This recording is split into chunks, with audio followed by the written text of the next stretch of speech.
This video is an excerpt from a much longer France travel talk by Steve Smith. To view other topics or to watch Steve's France talk in its entirety, visit ricksteves.com or check out my Rick Steves YouTube channel. Enjoy. The Dordogne and the Languedoc. 7 hours south of Paris, the city of Sarlat is the heart of the Dordogne region. Another 3 hours south from there, Carcassonne is the capital site for the Languedoc area, taking us all the way to the border of Spain. The Dordogne, the lazy Dordogne River, is often this region, Americans' favorite place that they had never heard of or been to in France when they go, for it's simply beautiful. Stone palaces, stone fortresses, pardon me, guard above the lazy river. Walnut orchards, tobacco fields, and sunflowers carpet the valleys below. Traditions run deep here.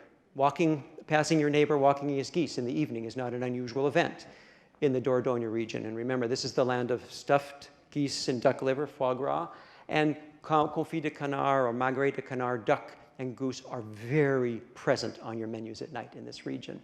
Sarlat, 10,000, 15,000 person town, makes a great base. This is a largely very rural area. Only recently was there a freeway that led to the Dordogne region. Sarlat is a seductive tangle of cobblestone alleys and gold stone buildings, entirely free of cars except for one main street that intersects the city.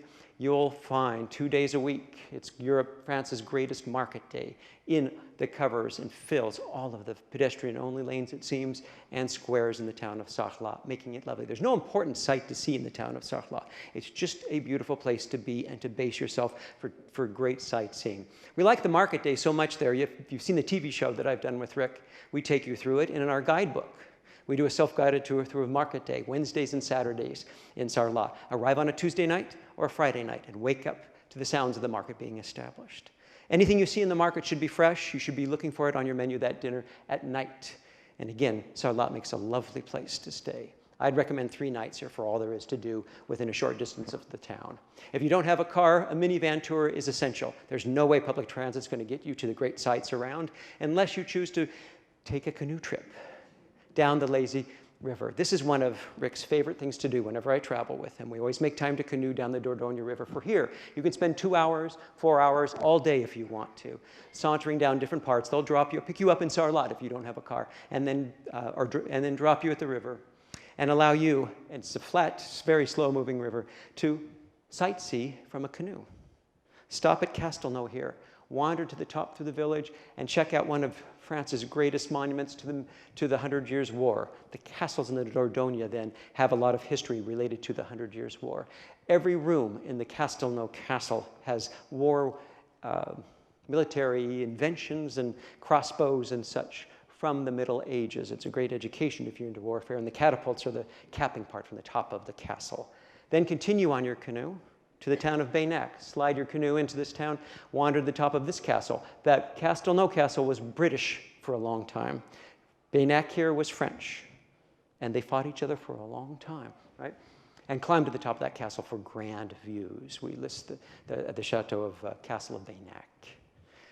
This region of France is famous for having more artifacts from prehistoric times than anywhere else in the world. And nowhere else is it accessible as well as it is in the Dordogne Valley to see this incredible concept of art from 20,000 years ago. When woolly mammoths and saber-toothed tigers were prowling the earth, cavemen were painting inside caves. And we can see 4 of those original caves today if we plan our time well. First, I'd start at the Museum of Prehistory in the town of Les Aisies. Over 400,000 years of history are covered pretty well in English. They do a good job translating in English. With 18,000 artifacts, this is a good basis of understanding prehistoric art. And if you can't get to this museum, read the exceptional passage and introduction to this form of art that Jean Openshaw wrote for the France book. That gives you an understanding and a sympathetic view to these people.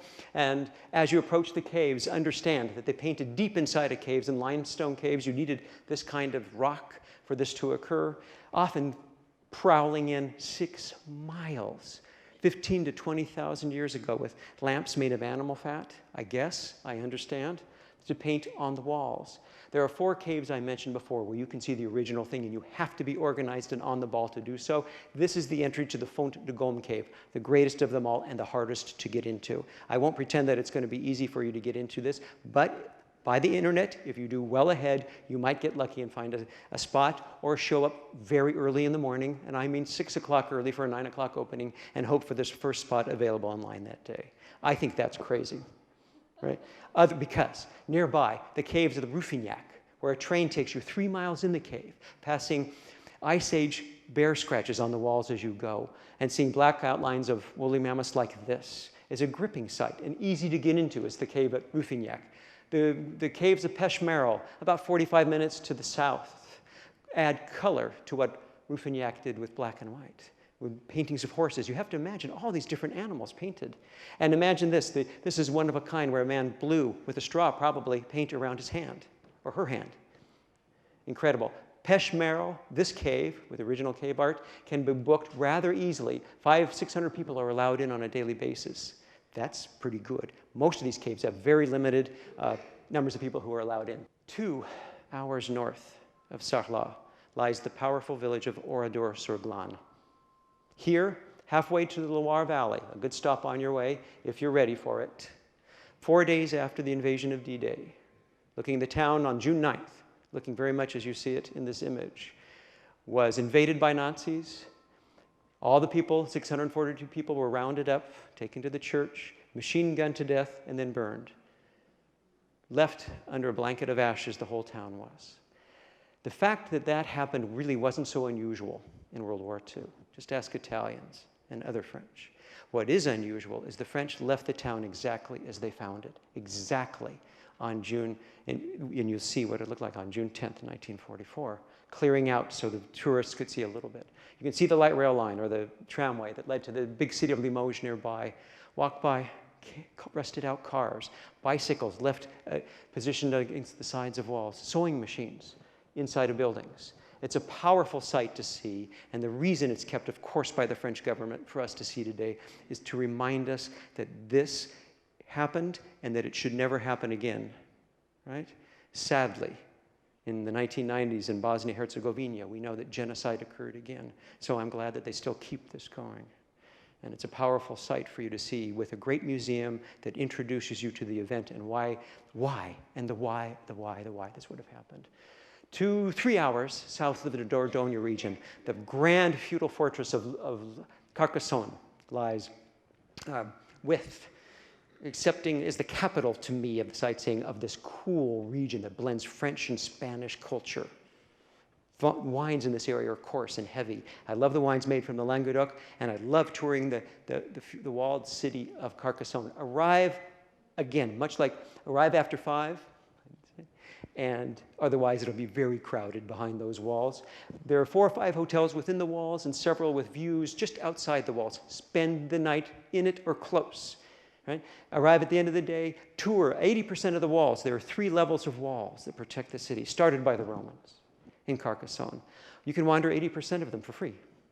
And then have the famous dish, the local dish of the area, cassoulet, a Roman concoction of mutton, pork, sausage, goose, duck, and white beans. I call it a fancy weenies and beans dish. My wife calls it fattening.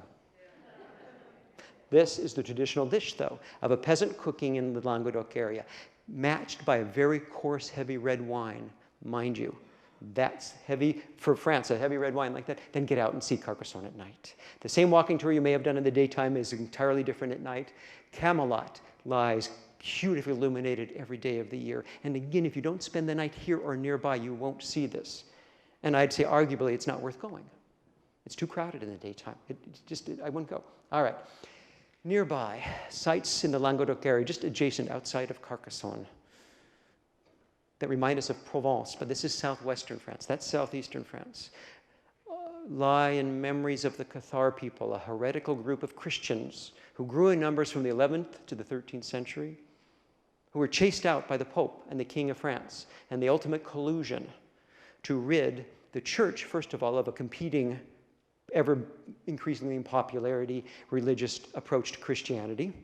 And the King of France saw the advantage of a land grab to the southwestern corner of France. And together, after the genocide, if you want to call it, the Crusades preached against the Cathar people who hid in villages just like this. It's a gripping history that you'll read a lot about in the Languedoc area.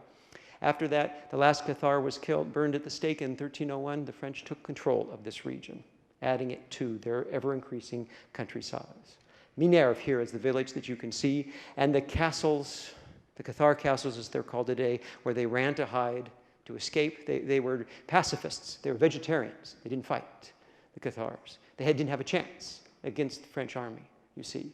Perpétues is this castle. Even if the Cathar history is not that interesting to you, the incredible construction of this castle, 3,500 feet high in the Pyrenees Mountains near Carcassonne, about an hour and a half away. Beautiful drive that I narrate in the guidebook between Carcassonne and there. Follow the route I recommend. These were originally built as outposts to protect, there were about 12 castles, the Maginot Line, I call it, of the 12th century, to protect what is today Spain from what is today France, you see. The Cathars just simply occupied deserted castles. Another hour away lies the beachy hill town of Collioure, a perfect place to take a vacation from your vacation on this western swing through the southern western corner of France. Collioure, most Americans have never heard of, yet it has France's best, most moderate climate year-round. It's a gorgeous little fishing village, or really resort town, with a lovely old city here, a chateau of its own, and a beautiful church. But really, there's no site, no turnstile worth paying for, worth crossing. This is a chance just to sit on the sandy beach, drink the local wine banyuls, or their white or their red wine from Collioure, and imagine how close you are to Spain and eat something Spanish. Here, it's only a couple hours by train to Barcelona. If you drop your rental car here, you can train to Barcelona and continue your trip into Spain if you want to. Collioure makes a great stopping off point then for that. The Languedoc and the Dordogne together are remarkable sites in the southwest corner of France. If you've enjoyed this video, you'll find lots more at ricksteves.com and on my Rick Steves YouTube channel. Happy travels, and thanks for joining us.